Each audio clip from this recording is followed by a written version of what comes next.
దేవుని నామానికి వందనాలండి. కూడి వచ్చిన అందరికీ వందనాలు. అయ్యగారికి, అమ్మగారికి, బ్లెస్ అక్కకి, అన్నకి వందనాలండి. మాది కాకినాడ. నా మ్యారేజ్ అయిన కాడి నుంచి నేను కాకినాడలోనే ఉన్నాడు. మా హస్బెండ్ కానిస్టేబుల్. ఎప్పుడు కాకినాడలోనే ఆయన వర్క్ చేసేవారు. మరి అనుకోకుండా మాకు రాజమండ్రి ట్రాన్స్ఫర్ అయిందండి. 2020లో ఒక 1 year అయింది. రాజమండ్రి ట్రాన్స్ఫర్ అయింది. అయితే ఆయన అప్ అండ్ డౌన్ చేసేవారండి. పిల్లల ఎడ్యుకేషన్ గురించి అని మేము కాకినాడలోనే ఉండిపోయాము. కానీ 1 month అప్ అండ్ డౌన్ చేసిన తర్వాత అనుకోకుండా యాక్సిడెంట్ అయిందండి. మరి దేవుడి కృపను బట్టి ఎంతో దేవుడి కృప అండి. చాలా పెద్ద యాక్సిడెంట్ అయింది. కానీ చిన్న సర్జరీతో నా భర్తని, మా అత్తమ్మని దేవుడు సజీవ రెక్కల్లో ఉంచారండి. మరి చిన్నపిల్లలతో అప్ అండ్ డౌన్ ఇబ్బంది అయిపోతుందని జాన్యువరిలో మేము రాజమండ్రి వచ్చేసామండి. కానీ 1 month నేను చిన్నప్పటి నుంచి దేవుళ్ళో ఎదిగానండి. చర్చ్లో కూడా నేను బలంగా వాడబడేదాన్ని. పాటలు పాడడం, వాక్యంలో ఉండడం నాకు చాలా ఇష్టం. కానీ మేము రాజమండ్రి వచ్చిన తర్వాత నాకు ఏ చర్చికి వెళ్ళాలో తెలియలేదండి. 4 వారాలు 4 చర్చిలకు వెళ్ళాను.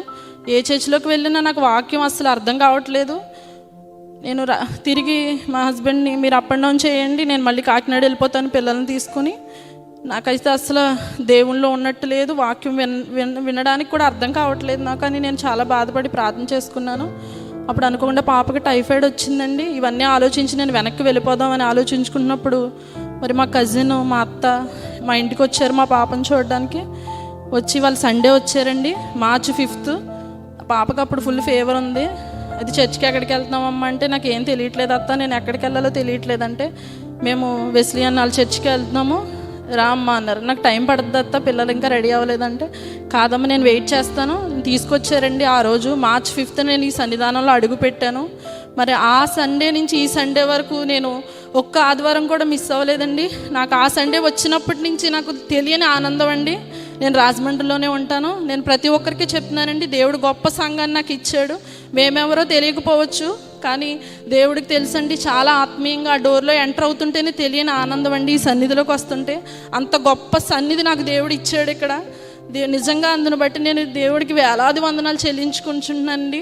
ఎప్పుడైనా అక్కతో ప్రేయర్ చేయించుకోవాలని ఆశ అండి. నేను ఎప్పుడు దగ్గరికి రాలేదు. ఇదే ఫస్ట్ టైం నేను సాక్ష్యం చెప్పడము. మరి అలాగే అనుకోకుండా లాస్ట్ జాన్యువరిలో ఆ 1 year నుంచి దేవుడు ఎంతో ప్రతి ఆదివారం ఆదరిస్తున్నారు. లాస్ట్ మంత్లో బాబుకి ఫీవర్ వచ్చిందండి. ఒకే మంత్లో 3 times వచ్చేసింది ఫీవరు. అయితే హాస్పిటల్ తీసుకెళ్తే బ్లడ్ టెస్ట్లు ఏవో రాశారండి. అవి కూడా ఎప్పుడు వాళ్ళ ల్యాబ్లో చేసేవి బయట జాగృతి ల్యాబ్కి రాశారు. నాకు చాలా టెన్షన్ వచ్చింది. వాళ్ళు కూడా ఈ టెస్ట్ ఏంటో మాకు అర్థం కావట్లేదు అన్నారు. తండ్రి వేసే ఏంటి తెలియని టెస్ట్ నా చిన్న బిడ్డకి ఎందుకు రాశారు తండ్రి? నేను సాక్ష్యం చెప్పుకుంటాను, ఈ టెస్ట్ అనేది ఏమీ ఉండకూడదని దేవుడి మీద భారం వేసి నేను టెస్ట్ కూడా చేయించలేదండి. నువ్వు ఉన్నావు తండ్రి నాకు అని నేను ప్రేయర్ చేసుకున్నానండి. ఆ రోజు సండే దేవుడు నిజంగా నేను టెస్ట్ చేయించలేదండి. నా బిడ్డకు జ్వరం తగ్గింది. మరి దేవుడు ఎంతో అద్భుతం చేశాడు. ఇంకా దేవుళ్ళో బలపడేలాగా. అలాగే నా తమ్ముడు వివాహం గురించి ప్రార్థన చేయండి. నాకు తల్లిదండ్రులు లేరండి.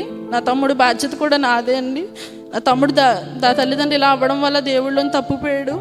మరి ఆ బిడ్డ వివాహం విషయంలో మీరు అందరూ సంఘమంతా ప్రార్థించాలని నేను అడుగుతున్నానండి. ఇంకా దేవుళ్ళో బలపరిచేలాగా, సంఘాన్ని మేము విడవకుండా వచ్చేలాగా ప్రార్థన చేయమని చిన్న సాక్ష్యం దేవుడు దీవించును గాక.